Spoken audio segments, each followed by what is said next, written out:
R$320 mil. Esse é o juro que você paga numa casa de R$200 mil financiada em 30 anos. Não é a casa, é só os juros. E o Banco Central acaba de cortar a taxa pela 4ª vez seguida. E esse número aí não mudou um único centavo. Isso aqui, ó, é o comunicado do Copom do dia 5 de agosto. Selic sai de 14,25% e vai para 14%, quarto corte seguido. E isso aqui é a taxa de balcão do financiamento imobiliário da Caixa Econômica Federal no mesmo dia. Olha os dois lado a lado. Só que quando eu fui entender porque um cai e o outro não, eu percebi uma coisa que muda completamente a forma como você enxerga o seu contrato. E eu te garanto, ninguém no jornal te contou isso. Segura aí que daqui a pouco eu abro a planilha e você vai entender também. Alô, vocês, tudo bem?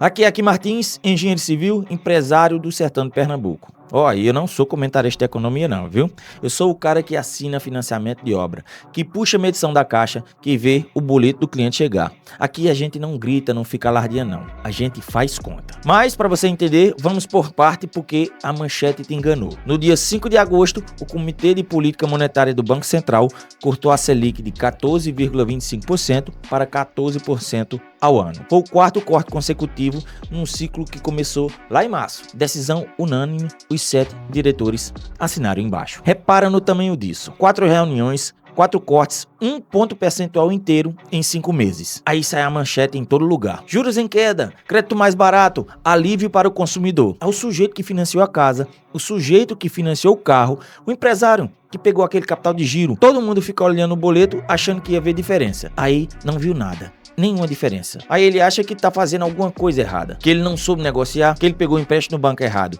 que ele é burro. Mas não é não, cara. Você não está fazendo nada de errado. Você está sendo informado errado. Ó, e antes de eu abrir a planilha, quinta-feira que vem, vou pegar a folha de pagamento de uma prefeitura e mostrar o quanto de imposto que você paga vira serviço e o quanto vira salário. Se inscreva aí no canal que eu te aviso quando eu subir o vídeo, tá certo? E vamos lá.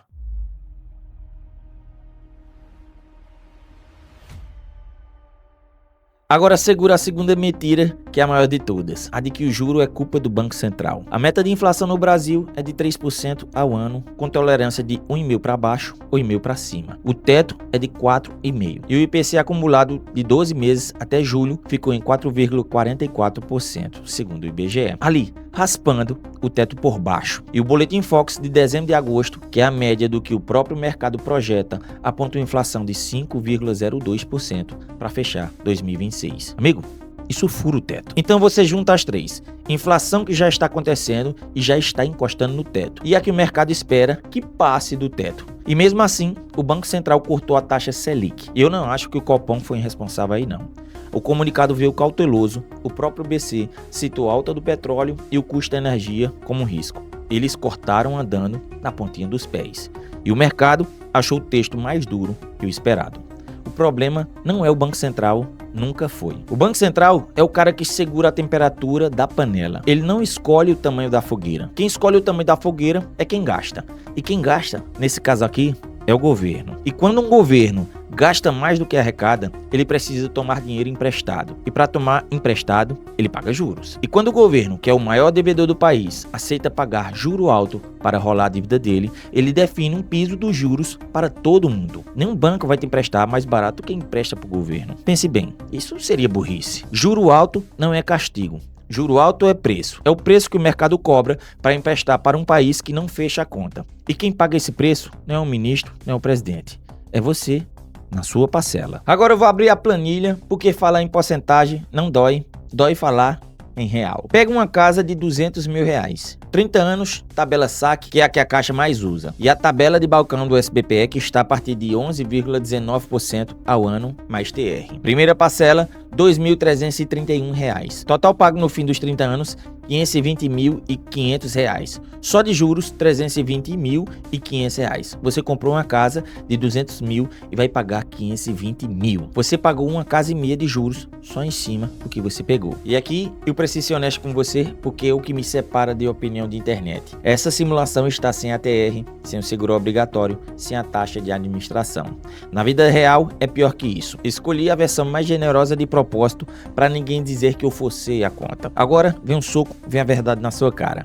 E se essa taxa de financiamento tivesse caído junto com a Selic? aquele 1 ponto percentual dos 4 cortes passados. Se você tivesse pagando 10,19% ao ano, ao invés de 11,19% agora. Veja só como é que ficaria. A primeira parcela cai dos R$ 2.331 para R$ 2.179, R$ 151 a menos todo mês. E no total dos 30 anos, R$ 27.400 a menos. R$ 27 mil. Isso é um carro, isso é a reforma de uma casa, isso é a faculdade do teu filho. 1 ponto percentual. É isso que 1 ponto percentual de juros vale na vida de uma família brasileira. E olha o tamanho da ironia. A Selic caiu esse ponto, caiu de verdade, de 15% para 14% entre março e agosto. Só que ela cai num sistema que não conversa com o seu contrato. O alívio existiu na manchete e não existiu no teu boleto. Aí eu falo isso da cadeira de quem vive disso. Eu sou engenheiro, eu tenho obra rodando, eu tenho CNPJ ativo, eu puxo medição da caixa, eu vejo o cliente sentado na minha frente com a simulação na mão. Sabe o que dói mais nessa história? Não é nem o juro, é o que o juro alto impede. Com dinheiro caro, o sujeito que ia construir, não constrói. O que ia ampliar a loja, não amplia. O que ia comprar um maquinário, adia. E cada obra que não sai é pedreiro que não trabalha, é serralheiro que não vende, é o depósito de material fechado. No interior, isso não é estatística, isso é a rua vazia. O Boletim Focus de 17 de agosto projeta crescimento do PIB de 1,98% para 2026 e 1,5% para 2027. Menos de 2% para um país continental com a idade que o Brasil tem, com a gente do tamanho que a gente é. Menos de 2% é um país parado, fingindo que anda. Na minha visão, não existe crescimento com juros nessa altura. E não existe juro baixo com o governo gastando desse jeito. Não tem mágica, não tem truque de política monetária. Não tem discurso que resolva. Ou o Estado emagrece ou o juro come. E ele come do lado de cá.